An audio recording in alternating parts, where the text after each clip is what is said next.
Une fois de plus, soyez les bienvenus. Nous sommes là pour la deuxième partie de cette catéchèse qui porte sur le sacrement de l'ordre. Nous avons pris le temps depuis quelques semaines pour présenter les sacrements du baptême, de l'Eucharistie, de la confirmation, de la réconciliation, le sacrement des malades, le mariage. Et aujourd'hui, nous sommes avec le sacrement de l'ordre. Alors, si vous n'avez pas suivi nos vidéos précédentes, vous pouvez essayer de taper sur Facebook ou sur YouTube. Vous allez taper Église de Châtelet ou Tilda Serge Julien. Il faut aussi taper tout simplement Laurine et Mariam, ou encore Mariam, Teresa et Laurine. Et vous aurez ces chaînes-là. Église de Châtelet, c'est plus efficace sur YouTube. Alors, ceci dit, je vais m'en remettre encore à ces jeunes filles qui vont me poser des questions sur le sacrement de l'ordre, ce sacrement que j'ai eu la grâce humblement d'avoir reçu. Mon père, parlez-nous des vœux que font les prêtres le jour de leur ordination. Les vœux que les prêtres font le jour de leur ordination. Je dois d'abord dire que les prêtres séculiers, donc les prêtres diocésains comme moi, ne font pas de vœux. Donc moi, je n'ai pas fait de vœux. Par contre, j'ai fait des promesses. Par contre, je me suis engagé. J'ai promis d'être célibataire et j'ai promis obéissance à mon évêque et à ses successeurs. Donc, maintenant, il faut dire que ceux qui sont religieux, ils font des vœux. Des vœux, ils choisissent, mais tout prêtre, en devenant prêtre ou évêque, tout prêtre, en devenant, il choisit en même temps de pouvoir vivre dans la chasteté, dans l'obéissance et dans le détachement. Et donc, c'est un choix qui est associé à l'être prêtre ou évêque. Quels sont les vœux que font les religieux et quelle est la signification? Les vœux sont une inspiration évangélique. C'est pour ça qu'on appelle cela les conseils évangéliques. Car les vœux, c'est pour être à l'image du Christ qui était pauvre, chaste et obéissant. Donc les trois vœux, c'est les vœux de pauvreté, c'est les vœux de chasteté et c'est les vœux d'obéissance. Quand je parle de pauvreté, ça signifie simplement qu'il n'a rien pour lui-même. Le religieux n'a rien pour lui-même. Parce que tout ce qu'il a, il le reçoit de Dieu d'abord. Comme le Christ qui recevait tout de son Père. Ensuite, tout ce qu'il a, il le met au service de ses frères et sœurs. Donc, le vœu de pauvreté, c'est un vœu en fait de partage, c'est un vœu de communautarisation, surtout de communauté. C'est un vœu qui fait en sorte de les abstenir d'un certain égoïsme. Ensuite, maintenant, j'ai parlé du vœu de chasteté, qui est le choix de la fraternité. Parce qu'habituellement, on pense à la chasteté comme étant... Non, c'est parce qu'on choisit d'être frère de tout le monde. C'est parce qu'on choisit d'être proche, humainement, de tout le monde. Homme comme femme, on choisit la fraternité. Donc, le vœu de chasteté fait en sorte que l'amour du prêtre appartient en premier lieu. Tout ce qu'il peut avoir comme connivence, comme amour, il doit garder une grande intimité avec le Seigneur Dieu. Ça, j'allais dire que c'est de l'ordre de la mystique, mais non, c'est pourtant vrai. C'est une consécration, on se consacre corps et âme. On ne consacre pas seulement son corps, mais on se consacre corps et âme. Et enfin maintenant, l'obéissance. L'obéissance consiste à se laisser habiter par la volonté de Dieu. Se laisser habiter par le choix de Dieu pour moi. Et cette obéissance, ça permet ainsi à d'autres de discerner la volonté de Dieu. Parce que soi-même, on a toujours un voile. Parce que chacun a des choses qui peuvent l'habiter. Le choix que d'autres, de manière individuelle ou en groupe ou en conseil, peuvent faire pour moi, ce choix-là pourrait bien m'aller. Et donc, je choisis l'obéissance. Donc, voilà les trois conseils évangéliques que les religieux font. Ils en font vœu. Donc, la pauvreté, l'obéissance et la chasteté. Il n'y a pas un certain ordre pour les donner. Est-ce qu'on peut faire confiance aux prêtres? Parce qu'on parle souvent de pédophilie dans l'Église. Marianne, il faut faire confiance aux prêtres, ma fille. Il faut faire confiance aux prêtres. On parle de pédophilie dans l'Église. Je dois d'abord commencer par le dire avec une certaine gravité que l'Église est salie alors que l'Église est sainte par le comportement de quelques personnes. Ce sont des brebis galeuses. Il faut faire confiance aux prêtres. Parce que la plus grande majorité des prêtres ne sont pas atteints par ce vice, par ce mal. C'est une infime minorité, 0,01%. Je ne dis pas 1%, 0,01% de prêtres qui ont été... Et puis, c'est très souvent, quand on en parle aujourd'hui, c'est des faits d'une autre époque. Ce n'est pas des faits d'aujourd'hui. Enfin, je dois m'unir à la douleur des personnes qui ont subi de tels sévices de la part des personnes affirmant être religieux ou affirmant être prêtres. Mais voilà, ceci dit, je dois dire une chose. Le prêtre, c'est quelqu'un qui est envoyé par Dieu. Il a des faiblesses humaines. Mais face à ces personnes, l'Église, comme tu as dit, approche la miséricorde, mais l'Église essaie de les mettre de côté. Mais l'Église ne peut qu'enseigner la miséricorde de Dieu. Parce que très souvent, on a accusé l'Église en disant qu'elle ne les condamne pas. Le Christ dit à la pécheresse, va, moi non plus, je ne te condamne pas. C'est le péché qu'on condamne. C'est le péché. C'est contre le péché qu'on s'érige. Mais le pécheur a droit à la miséricorde de Dieu, même si, en raison de la vertu de la prudence, il faut prendre toutes les dispositions pour qu'il ne puisse plus tomber dans de tels vices et qu'il ne puisse plus être un signe de scandale pour le peuple de Dieu. C'est pour ça que ces personnes sont maintenant, depuis l'instruction du pape François, ils sont exclus de l'ordre épiscopal ou de l'ordre sacerdotal. Et quelles qualités faut-il avoir pour devenir prêtre? Les qualités qu'il faut avoir pour être prêtre, je dois dire, la première qualité, il faut être quelqu'un qui aime Dieu. Aimer Dieu, et comment on montre l'amour de Dieu, il faut l'aimer dans la relation verticale en le priant et en gardant un saint et grand amour pour tous ceux qui sont autour de soi. Donc la première qualité, c'est l'amour de Dieu. Ensuite, il faut aimer les hommes. Il faut aimer le peuple de Dieu. Il faut aimer le peuple de Dieu et vouloir servir le peuple de Dieu. Parce que le prêtre est serviteur du peuple de Dieu.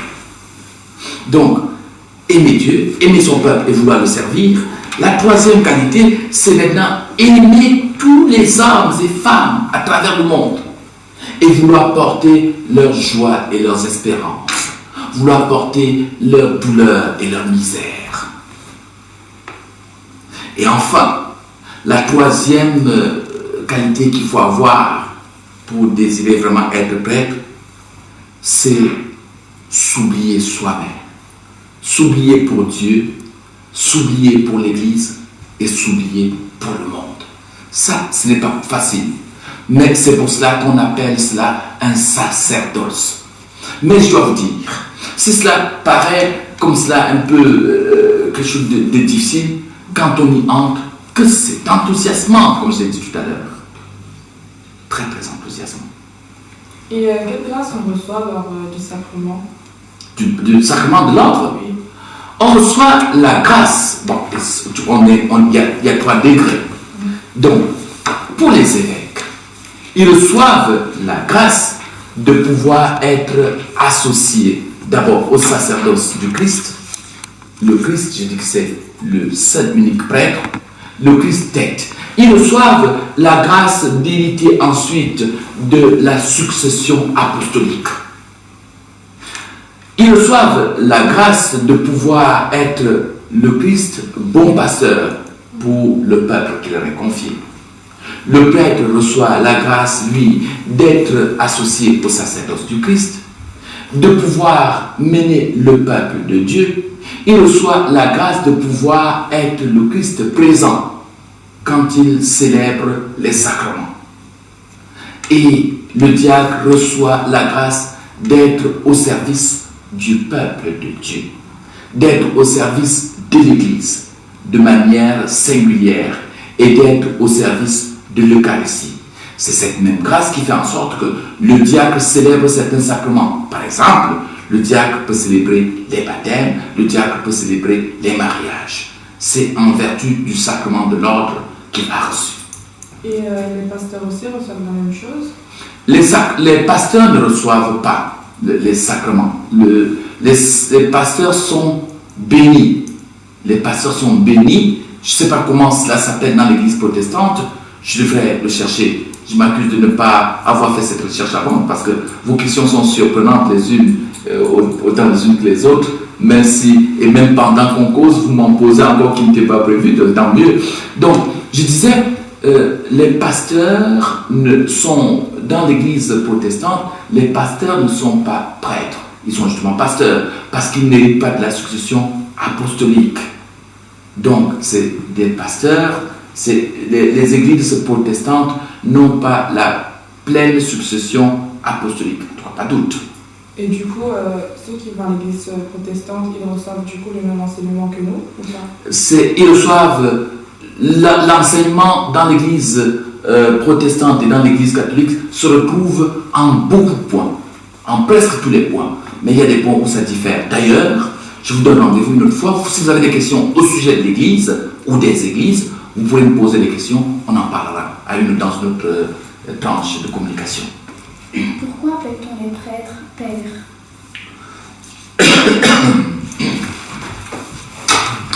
Pourquoi est-ce qu'on appelle les prêtres pères? Ça, je te dis que ta question, elle arrive peut-être à point nommé.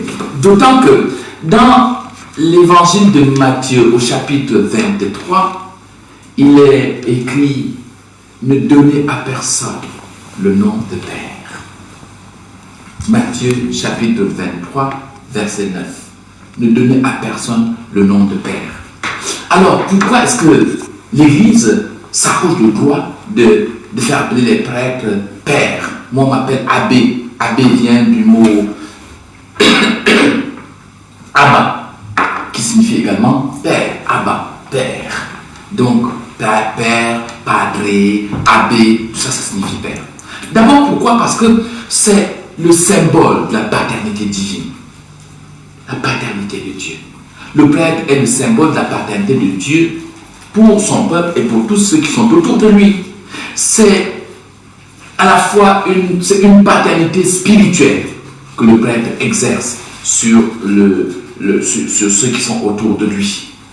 Le prêtre est ainsi, quand il est appelé Père, c'est à chaque fois une invitation, un rappel à se comporter comme un bon Père au milieu du peuple qui est le sien. Donc, quand le prêtre est appelé Père, ce n'est pas que l'Église se l'est fabriquée. Dans les Écritures, on voit des exemples. Juste après le Christ, on voit Saint Paul qui se présente comme le Père de la communauté. C'est la communauté. Il se présente comme le Père de Tite. Et on voit encore le Saint Paul qui, dans l'épître à Philémon, Saint Paul présente Onésime comme étant son propre fils, son propre enfant. Il appelle enfant. Et d'ailleurs, l'apôtre Saint Jean plutôt, dans ses épîtres, il dit « Mes petits-enfants, aimez-vous ». Il se présente comme le père de la communauté. C'est pour ça qu'il appelle la communauté à laquelle il s'adresse « Mes petits-enfants ». Donc c'est pour dire que le nom de père n'est pas une usurpation. Le nom de père, c'est à la fois un rappel, c'est à la fois un appel et c'est à la fois une référence. Mon père, vous portez un habit particulier. Pourquoi les prêtres portent-ils souvent un habit différent des autres, en dehors des messes? Est-il spécial? Le prêtre est spécial? Moi, je dirais oui. Donc, oui. Si vous me demandez si je suis spécial, je dis oui. Mais partons d'abord d'un fait humain. Hein. Les prêtres portent un habit spécial. Aujourd'hui, il y a ce qu'on appelle l'habit clérical. Il y a les vêtements liturgiques qui se portent pendant la messe ou pendant les sacrements, mais de manière ordinaire, le prêtre porte ce qu'on appelle l'habit clérical. Les prêtres, les évêques, pour les diacres aussi. Alors, c'est généralement quoi? Ça peut être une soutane. Une soutane noire pour les prêtres, noire pour les évêques avec des bordures qui peuvent être, ou ça peut être aussi violet, une soutane mauve pour les évêques aussi. Et pour le pape, c'est blanc. Donc, les prêtres portent des soutanes. Le prêtre peut aussi porter une chemise. Ce qu'on appelle, cette chemise que je porte, ça s'appelle un clergyman. Donc, c'est l'habit du clergé, clergyman.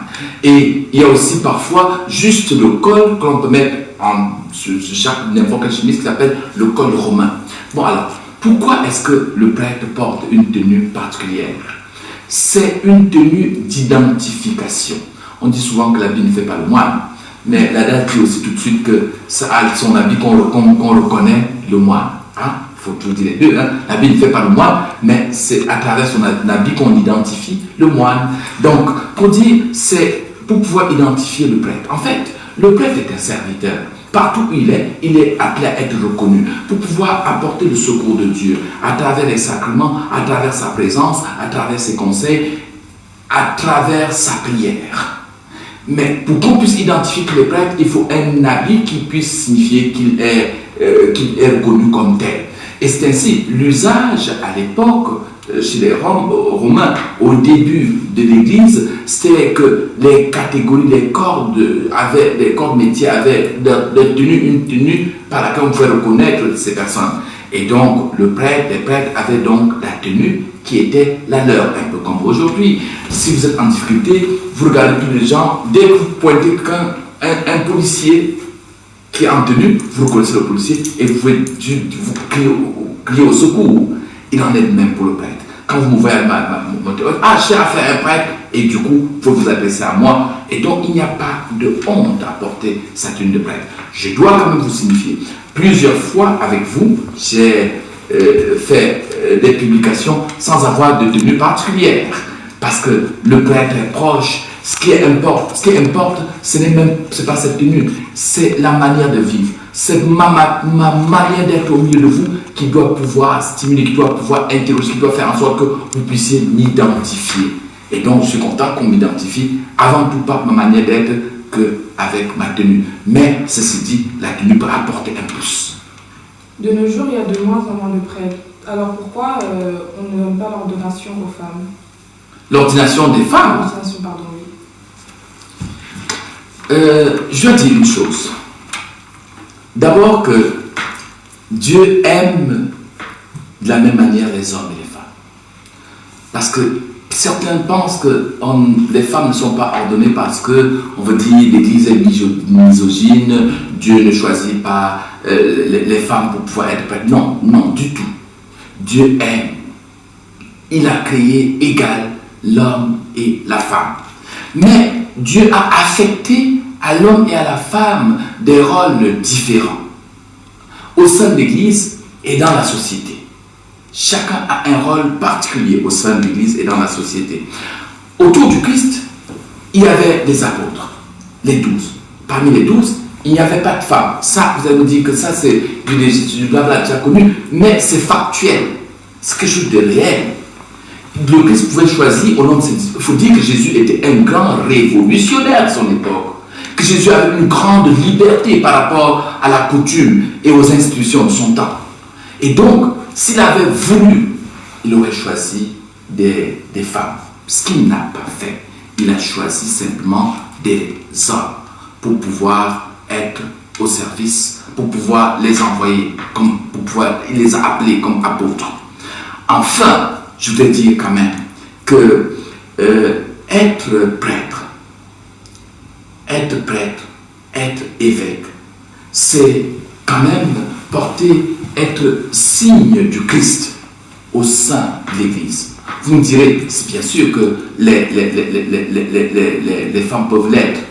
les femmes peuvent être signes du Christ et pour l'Église peut-être, mais ce n'est pas que le rôle des femmes est réduit, qu'on abaisse le rôle des femmes, car à travers l'histoire, il y a beaucoup de femmes qui ont construit l'Église, qui ont marqué l'Église, qui ont marqué de leur présence la foi, qui ont édifié la foi sans avoir besoin d'être prêtre. Donc, le prêtre serviteur, il est homme, mais des femmes sans être prêtres, en assumant différemment leurs fonctions, peuvent tout aussi bien marquer la foi et participer à l'édification de l'Église. Mon père, quel est votre rôle de prêtre au quotidien? Oh là là! Mon rôle au quotidien. Mon rôle au quotidien, c'est la célébration des sacrements. Ça, c'est en tout premier lieu. Je célèbre les sacrements.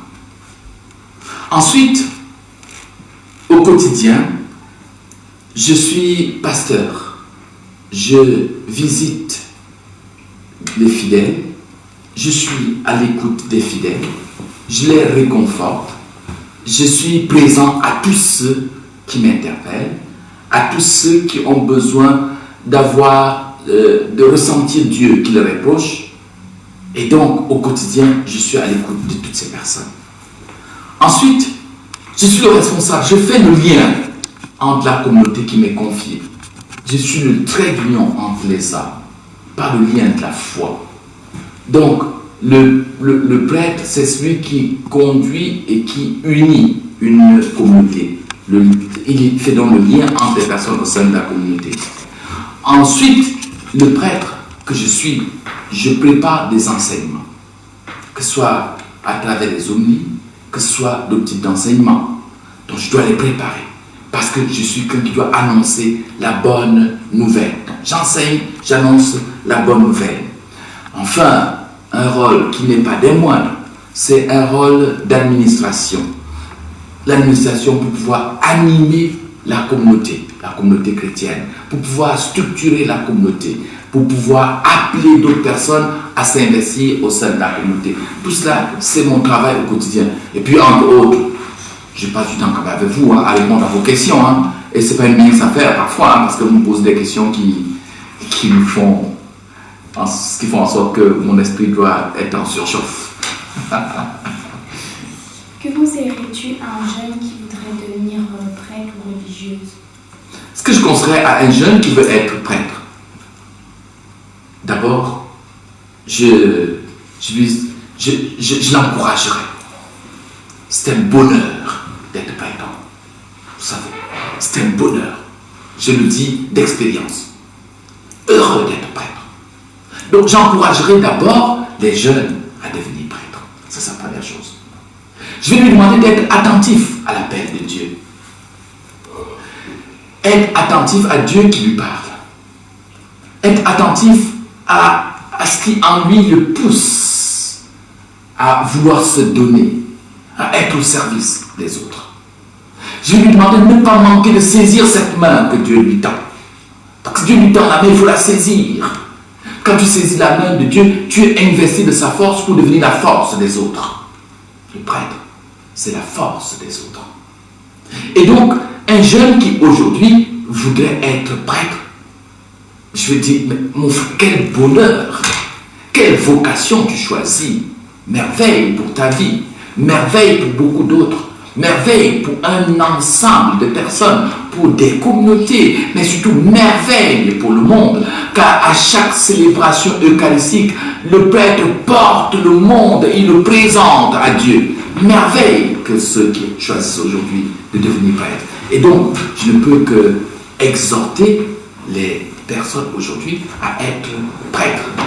Et tu as dit religieuses aussi, des filles qui veulent être religieuses. Je vous exhorte aussi.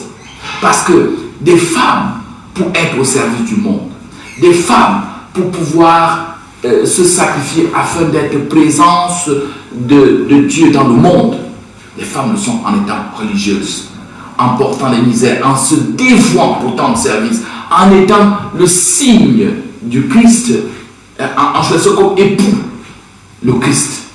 Le Christ devient leur époux. Mais tout ça, c'est magnifique. Au niveau du sens, c'est formidable. Mais au niveau du concret, et du contenu même de leur vocation, c'est encore génial. Et donc, si vous entendez cet appel, ne l'hésitez pas. Allez-y. Et j'ai deux petites questions, je peux les poser. Je t'écoute, Teresa. Premièrement, malgré le fait que tu sois prêtre, tu restes quand même un humain. Du coup, par rapport à tes émotions quand tu es énervé ou quoi, comment tu fais pour les contrôler en sachant qu'on dit que tu dois toujours aimer ton prochain? Par rapport à mes émotions, bien sûr, je suis pleinement humain. Et c'est peut-être pour cela que le Christ m'a choisi. Parce que je suis pleinement humain, avec mes faiblesses. Je dois profiter pour dire une chose. Malgré mes faiblesses humaines, ce que je fais comme prêtre, les sacrements que je donne ont leur validité, leur pleine validité. Et donc, comment je fais pour les maîtriser? Je les maîtrise à travers la prière, à travers la formation que j'ai reçue avant de devenir prêtre. Cette formation m'a permis de pouvoir c'est une formation à travers laquelle j'apprends à mieux me comporter au mieux des fidèles avec toutes les personnes qui sont autour de moi. Donc, la formation, mais il y a aussi la prière, la référence au Christ.